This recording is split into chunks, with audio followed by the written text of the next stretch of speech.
Mark Vinciguerra Custom Shop Guitars. Hey, listen, I have been working diligently for a long time trying to get a fixture made for the CNC to make knobs.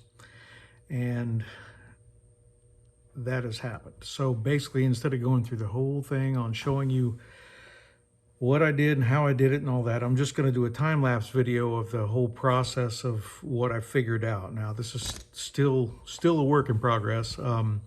Stabilized wood is definitely the thing to do because, I mean, the wall thickness of, here, let me show you the knob that I'm featuring in the video.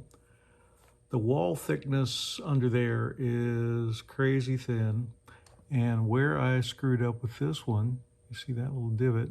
Matter of fact, this is the only one that lived through this process. So you'll see the skirt getting blown off of the bottom of them.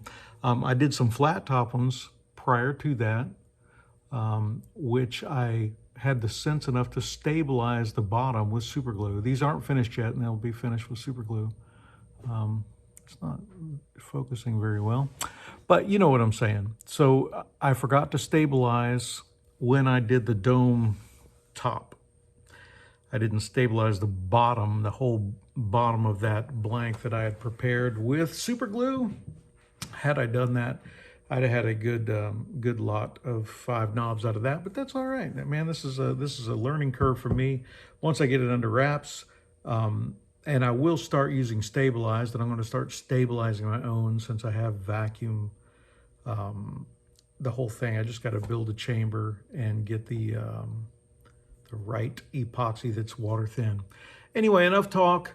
I spend plenty of time yipping through all these things, so this next 12 or 13 minutes is just going to bring you through the process, minus the stabilization, which should have happened, and minus the finish, which probably would be super glue. If I stabilize them, wouldn't need a finish, so the epoxy would be built in and resin would be throughout.